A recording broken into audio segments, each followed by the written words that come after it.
여러분 안녕하십니까? 사이언스 투데이입니다. 지금 경주에서 열리고 있는 에이펙에선 두 번 접는 트라이폴드 폼부터 자율주행 휠체어까지 다양한 첨단 기술도 선보이고 있는데요. 이번 행사를 통해 우리의 첨단 기술을 세계에 알리고 전 세계와 경쟁하고 협력하는 장이 마련되길 바랍니다.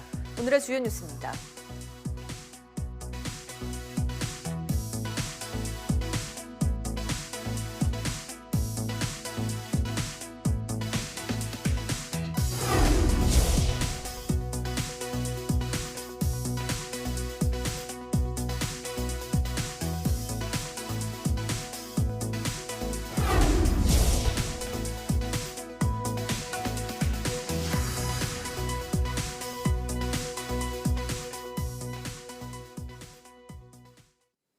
오늘은 전국이 맑겠고 낮부터 예년 기온을 회복하며 추위가 풀리겠습니다. 기상청은 찬 대륙 고기압 세력이 약화하고 이동성 고기압 영향권에 들면서 전국이 예년의 늦가을 날씨를 회복하겠다고 밝혔습니다. 오늘 서울 아침 기온은 5도로 예년보다 2도가량 낮지만 낮 기온은 18도까지 올라 예년과 비슷하겠습니다.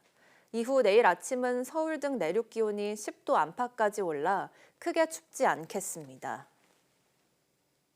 아직 10월인데 기온이 영하권으로 뚝 떨어지며 가을은 온데간데 없이 사라졌습니다. 강원 지역 스키장은 서둘러 눈 만들기를 시작했고 농민들은 냉해를 걱정하고 있습니다. 홍성욱 기자입니다. 스키장 슬로프 위로 하얀 눈보라가 쏟아집니다. 밤사이 기온이 뚝 떨어지며 강원 지역 스키장이 분주해졌습니다. 단풍이 지기도 전에 찾아온 초겨울 날씨. 때를 놓칠세라 제설기를 가동했습니다. 관광객들은 뜻밖의 첫눈이 마냥 신기하고 반갑습니다. 내일은 초겨울 날씨가 찾아오면서 스키장도 첫 눈 만들기를 시작했습니다. 지난해보다 일주일 정도 앞당겨진 겁니다. 인근 또 다른 스키장도 슬로프에 서둘러 첫눈을 뿌렸습니다. 앞으로 추위 상황을 봐야겠지만 이대로라면 다음 달 중후반 대부분 개장 예정. 지난해보다 열흘가량 빠릅니다. 이에 반해 농민들은 비상에 걸렸습니다. 김장철 수확이 한창인 대파밭에는 서리가 내려앉았습니다. 애써 키운 작물이 냉해라도 입을까 농민들은 걱정이 앞섭니다. 불을 피워 언손을 녹이며 작업을 이어갑니다. 날씨가 너무 추워가지고 서리가 와가지고 대파가 너무 많이 얼었습니다. 작업도 너무 늦고요. 작업이 중단되고 있습니다. 지금. 아침 최저 기온은 대관령 영하 5도, 철원 영하 5.3도, 설악산은 영하 7도까지 떨어지는 등 올가을 들어 가장 추운 날씨를 보였습니다. 때이른 초겨울 추위, 일교차도 10도 이상 벌어져 건강관리에도 각별한 주의가 필요합니다. YTN 홍서욱입니다. 오는 31일 진행될 아시아 태평양 지역 최대 경제 포럼 2025 에이펙 CEO 서밋이 공식적으로 막을 올렸습니다. 대한상공회의소는 경주 화랑마을 어울마당에서 에이펙 CEO 서밋의 첫 번째 공식 행사인 환영 만찬을 개최했습니다. 스탠딩 형식으로 90분간 진행된 만찬에는 김민석 국무총리와 여항구 통상교섭 본부장을 비롯해 박승희 삼성전자 사장, 이형희 SK스펙스 위원장, 성김 현대자동차 사장, 류재철 LG전자 사장 등 정부와 국내외 기업인 등 1000여 명이 참석했습니다. 에이펙 CEO 서밋은 오늘 개회식을 시작으로 오는 31일까지 브릿지, 비즈니스, 비욘드를 주제로 인공지능과 차세대 에너지부터 아태 지역의 협력 방안, 지속 가능한 번영 등을 논의합니다. 오늘 경주에서 열리는 한미 정상회담에서 인공지능 등 첨단 기술 협력을 강화하기 위한 협정이 체결된다고 미국 언론이 보도했습니다. 트럼프 미국 대통령은 내일 열릴 미중 정상회담에 대해 매우 잘 될 것이라고 밝혔는데요. 일부 대중 관세를 철회할 가능성도 나오고 있습니다. 워싱턴에서 신윤정 특파원이 보도합니다. 이재명 대통령과 도널드 트럼프 미국 대통령이 한미 정상회담에 맞춰 첨단 과학기술 분야 협정을 맺는다고 블룸버그 통신이 보도했습니다. 인공지능과 양자 컴퓨터 기술, 6세대 이동통신, 생명공학과 제약 등이 모두 포함될 전망입니다. 한미 양국이 AI에 대한 수출 통제를 강화하고 기술 기업들의 규제 부담을 덜어주는 것을 통해 지리적 정보를 더 쉽게 활용할 수 있도록 하는 방안이 담길 것으로 보입니다. America is going to win it. We're going to work hard. We're going to win it. Because we will not allow any foreign nation to beat us. 한미 간 첨단 기술 협력 강화는 더욱 빨라지고 거세지는 중국의 기술 굴기를 견제하기 위한 겁니다. 시진핑 중국 국가주석과의 정상회담을 하루 앞둔 시점에 협정을 통해 과학기술 공동전선을 명확히 하는 것도 이 때문입니다. 트럼프 대통령은 시 주석과의 회담에 대해서도 자신감을 드러냈습니다. That's a big meeting, and I think it's going to work out very well, actually. I think it's going to be great for everybody. 미중은 고위급 무역 협상을 통해 희토류 수출 통제 1년 유예와 다음 달 1일로 예고한 100% 대중 추가 관세를 유예하기로 잠정 합의한 상황입니다. 이번에 중국이 합성 마약 펜타닐의 수출 통제 강화를 조건으로 미국이 펜타닐 관세 20%를 최대 절반 수준까지 낮출 것이란 전망도 나왔습니다. 여기에 호응해 중국은 미국산 대두 구매를 약속할 가능성도 있습니다. 이렇게 되면 현재 평균 55%에 이르는 미국의 대중국 관세는 45% 수준으로 내려가 중국의 미국 시장 접근성이 개선될 수 있습니다. 월스트리트 저널은 양국이 서로 부과하고 있는 선박 입항 수수료 인하 방안 등도 합의에 포함될 것으로 예상하면서 최종 합의는 두 정상이 만나 정할 것이라고 내다봤습니다. 워싱턴에서 YTN 신윤정입니다. 에이펙 정상회의를 기념해 경주에서는 우리 기업들의 첨단 기술력을 선보이는 전시도 열리고 있습니다. 삼성전자는 2번 접는 스마트폰의 실물을 최초로 공개했는데요. 자율주행 휠체어와 초상화를 그리는 로봇까지 중소기업과 스타트업의 기술 경쟁도 뜨거웠습니다. 손효정 기자가 다녀왔습니다. 경주 엑스포 대공원 에어돔 전시장에 우리 기업들의 첨단 기술이 총집결했습니다. 삼성전자는 올해 말 출시를 앞둔 2번 접히는 스마트폰 트라이폴드를 처음으로 선보였습니다. 유리 전시관을 통해서만 볼 수 있고 만져볼 순 없지만 왼쪽으로 접고 다시 오른쪽으로 접는 모습이 디스플레이로 구현됐습니다. LG는 세계 최초의 무선 투명 TV로 만든 초대형 샹들리에를 전시했습니다. SK는 데이터 센터, 반도체 인프라를 결합한 인공지능 생태계 기술을, 현대자동차는 자율주행과 지속 가능성을 주제로 수소존을 소개했습니다. 혁신적인 스타트업도 각사의 기술력을 뽐냈습니다. 디지털 방명록부터 자율주행 휠체어까지 최신 기술을 직접 체험할 수 있습니다. 카메라 센서를 가지고 이를 바탕으로 해서 자율주행을 해서 사용자가 목적지를 입력만 하게 되면 휠체어가 그 목적지까지 이동을 하도록 도와주고요. 그 다음 사용자가 사용할 수 있는 위치로 이동을 하게 됩니다. 만화 공포의 외인 구단으로 유명한 이현세 작가의 그림체로 초상화를 그려주는 로봇도 등장했습니다. 로봇은 제 사진을 촬영한 뒤 그걸 바탕으로 그림을 그리기 시작할 텐데요. 그럼 직접 초상화를 그려보겠습니다.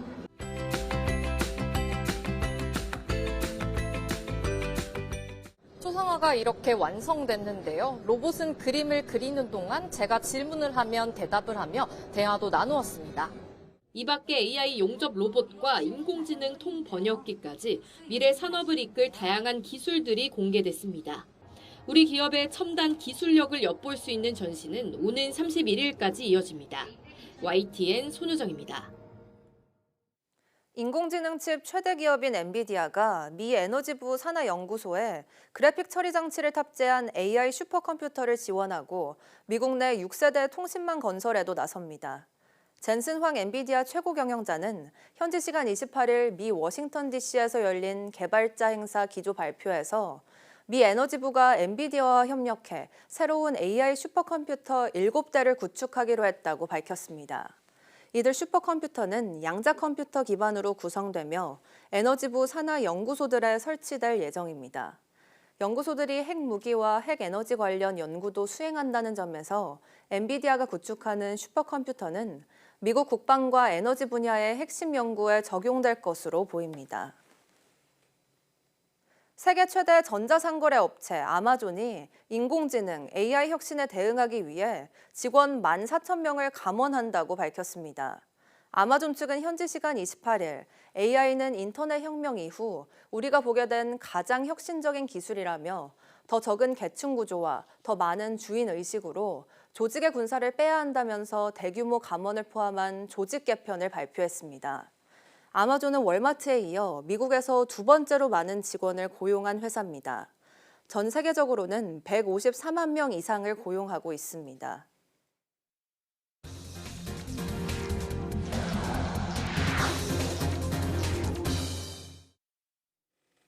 철도 선로에서 유지보수 작업을 하던 중 열차의 접근을 미리 알지 못해 발생하는 인명피해가 반복되고 있습니다. 이런 사고를 막기 위해 국내 연구진이 열차 접근을 자동으로 감지해 작업자에게 위험을 알려주는 기술을 개발했습니다. 임늘솔 기자입니다.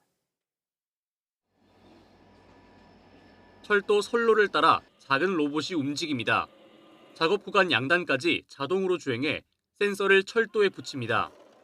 국내 연구팀이 개발한 열차 주행 감지 로봇입니다.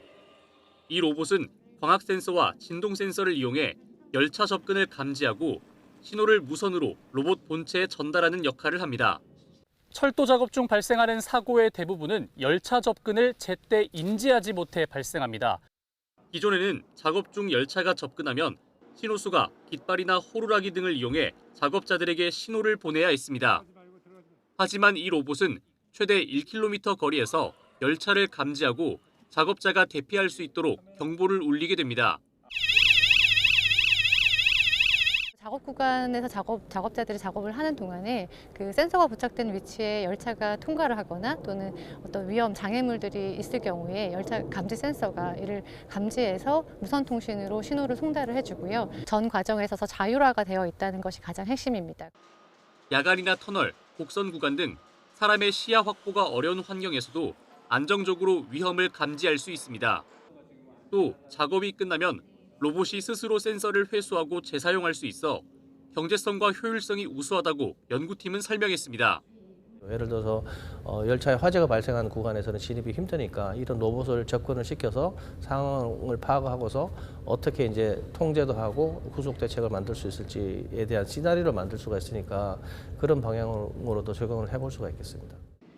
연구팀은 센서의 활용도를 넓혀 다양한 위험 상황에서 작업자들의 안전을 확보할 수 있는 기술을 개발할 계획입니다. YTN 사이언스 임늘솔입니다. 우주항공청이 소행성과 유성체 등의 추락 상황에 대비한 안전훈련을 실시했습니다. 한국천문연구원에서 실시한 이번 훈련은 지름 10m급 유성체가 떨어진 뒤 폭발한 상황을 가정해 진행됐습니다. 이번 훈련에는 과학기술정보통신부와 국방부, 원자력안전위원회, 한국지질자원연구원도 참여해 화재 진압과 방사능 탐지는 물론 운석 수거와 피해 복구까지 종합적인 대응 상황을 점검했습니다. 카카오톡에서 생성형 인공지능 서비스인 챗GPT를 바로 사용할 수 있는 챗GPT4 카카오가 출시됐습니다. 카카오톡 이용자는 채팅 탭 상단에 있는 챗GPT 버튼을 누르면 카카오톡에서 대화하듯 서비스를 이용할 수 있습니다. 또 카카오 자체 인공지능 기능인 카카오 툴즈와 연동해 이용자 요청에 따라 지도와 예약, 선물하기 서비스 등을 연결해 적절한 답을 제공할 예정입니다. 카카오 측은 앞으로 이용자 혜택에 초점을 맞춰 외부 서비스와의 협업을 거쳐 인공지능 생태계를 확장해 나가겠다고 설명했습니다. 국립중앙박물관이 연간 관람객 500만 명 시대를 맞아 내년에 관람 예약제 도입을 추진합니다. 유홍준 국립중앙박물관장은 관람객 급증에 따른 유료화 논의에 앞서 예약제 등 고객관리 통합 시스템을 먼저 운영해 볼 계획이라고 밝혔습니다.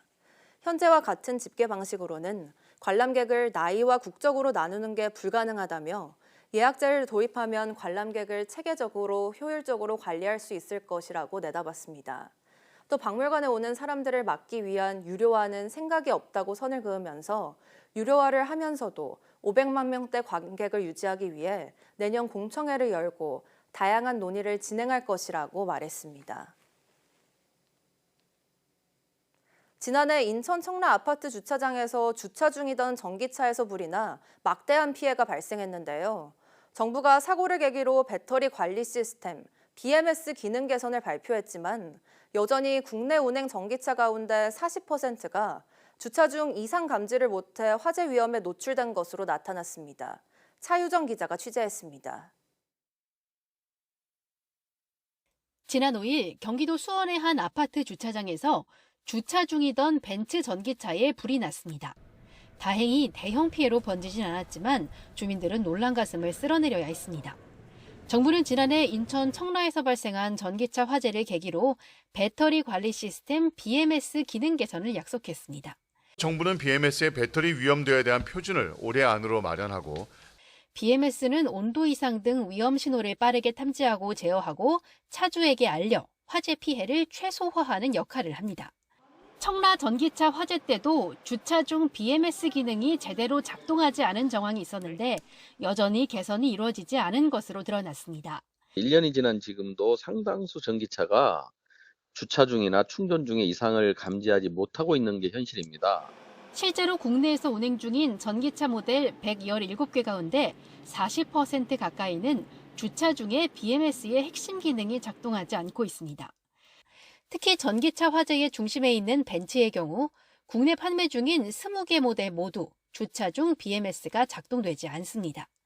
심각한 건 배터리 열이 집중적으로 발생해 위험한 충전 중에도 이상을 감지할 수 없는 모델이 10개에 달한다는 점입니다. 주요 원인은 BMS 성능 개선이 여전히 제조사의 자율에 상당 부분 맡겨져 있기 때문입니다. 충전 중이나 주차 중일 때도 배터리의 전압, 온도 여러 가지 상태를 모니터링을 해야 되는데 제작사들은 본인들의 노하우라고 잘 공개를 안 하거든요. 그러다 보니까 지금처럼 BMS의 각종 성능들이 개선이 안 되고 안전과 직결된 만큼 BMS 최소 성능 기준을 법제화하고 핵심적인 데이터는 공개하도록 규제가 필요하다는 지적이 높습니다. YTN 차유정입니다. 경찰이 캄보디아 범죄단지에서 붙잡혀 국내로 송환된 피의자들을 무더기로 검찰에 송치했습니다. 2개 범죄 조직에 소속된 50여 명은 다양한 방식으로 피싱 범죄를 저질렀는데 감금이나 납치 없이 스스로 범행에 가담했던 것으로 드러났습니다. 정현우 기자가 보도합니다. 캄보디아 당국의 범죄단지 단속에 붙잡힌 한국인 64명은 지난 18일 전세기로 국내에 송환됐습니다. 그중 60명은 충남과 경기 북부경찰청으로 이송됐는데 경찰은 열흘 만에 수사 브리핑을 열고 이 가운데 56명을 구속 상태로 검찰에 보냈다고 밝혔습니다. 충남경찰청은 수사한 45명 전원을 구속 송치했는데 이들이 속한 A조직은 푸놈펜에서 게스트하우스 건물 9개를 빌려 범행을 저지른 것으로 드러났습니다. 이들은 5개 팀으로 나뉘어 조건 만남 사이트 가입비 명목으로 돈을 뜯어내거나 서울 강남에서 허위 코인 투자 세미나를 열고 투자금을 받아 챙기는 등의 수법을 활용했습니다. 이렇게 피해자 110명으로부터 93억여 원을 가로챈 것으로 조사됐습니다. 상장하고 팔면은 당장 한 달 단기에 팔아도 수익을 꽤 많이 보잖아요. 지금 파는 거지. 조직원들은 모두 지인 소개나 인터넷 광고 등을 보고 스스로 범죄에 가담한 것으로 파악됐습니다. 또 대부분 현지에서 붙잡힌 뒤에도 총책이 캄보디아 당국에 로비를 해 자신들을 풀려나게 해줄 것이라 믿고 대사관의 도움과 귀국을 거부했던 것으로 확인됐습니다. 일부 피의자는 조직 내에서 폭행을 당했다고 주장하지만 구금 과정에서 말을 맞춘 정황이 나오는 등 신빙성은 낮다고 판단됩니다. 경기 북부경찰청이 구속 송치한 비조직 소속 한국인 11명도 사기라는 걸 알고도 범행을 저지른 것으로 조사됐습니다. 이들은 납치나 감금 없이 자발적으로 합숙하며 활동한 것으로 파악됐는데 푸놈펜의 투올코옥 지역의 이름을 따 스스로 TK파라고 불렀다고 경찰은 설명했습니다. 주로 SNS에 이성만남 광고를 낸 뒤 회원가입과 인증에 필요하다며 돈을 뜯어냈는데 현재까지 확인된 피해자는 36명, 피해 금액은 16억 원에 달합니다. 경찰은 아직 잡히지 않은 조직 총책 등에 대한 수사를 이어가면서 추가 피해가 있는지도 계속 파악할 방침입니다. YTN 정현우입니다. 캄보디아에서 한국인 감금과 범죄 피해 사건이 잇따르는 가운데 국내 모집책들이 정신지체, 청각장애 등을 가진 사람들을 캄보디아로 다수 보낸 것으로 확인됐습니다. 한병도 더불어민주당 의원실이 확보한 주 캄보디아 대사관 공문을 보면 장애인 피해 사례가 잇따르고 있는 것으로 나타났습니다. 앞서 지난 4월과 8월 지적장애가 있다는 2명이 대사관 도움을 받았고 6월 구출된 우리 국민 14명 중에도 지적장애인이 포함돼 있었으며 같은 달 또 다른 청각장애인이 영사관 조력을 받아 귀국했습니다. 행정 전문성을 활용해 행정사범에 효율적으로 대응하기 위한 특별사법경찰제도가 있습니다. 짝퉁 판매 단속이나 불법 다단계, 무허가 의약품 판매 등이 주요 단속 대상인데요. 서울시 민생사법경찰국이 최근 수사 성과를 담은 사례집을 발간했습니다. 양희력 기자가 보도합니다. 지난해 명동에서 가짜 명품을 팔던 현장을 적발하는 과정은 한편의 드라마를 방불케 했습니다. 짝퉁을 몰래 숨겨둔 비밀문의 존재가 드러나는데 끈질긴 설득의 힘이 빛을 발했습니다. 위조품은 분명히 있는데 어딘가에는 있는데 지금 저희가 발견되지 않았으니 순순하게 자백을 하는 게 좋지 않겠냐. 짝퉁 명품 1,200점, 정가 38억 원어치가 진열된 은밀한 공간을 발견한 기쁨도 잠시. 화가 난 주인이 집기를 집어던지며 난동을 부리기 시작했습니다.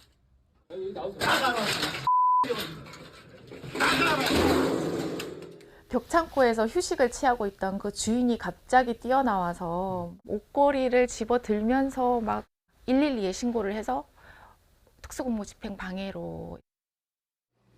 유명 한방병원 한약을 본인이 복용할 것처럼 속여 지인들에게 몰래 판 직원과 이를 묵인하고 처방전을 내어준 한의사 등 49명을 입건한 사례도 있습니다. 이처럼 서울시 민생사법경찰국이 최근 2년 동안 처리한 굵직한 수사 사례가 책자로 나왔습니다. 수사 과정에서 키포인트와 피해 예방 가이드라인도 함께 실어 현장에 공유했습니다. 사례집은 전국 특별사법경찰에 배포해 민생사범 대응력 강화에 기여할 예정입니다. 단 범죄 사실과 단속 기법 등이 노출될 수 있어 일반 시민에겐 공개되지 않습니다. YTN 양일혁입니다.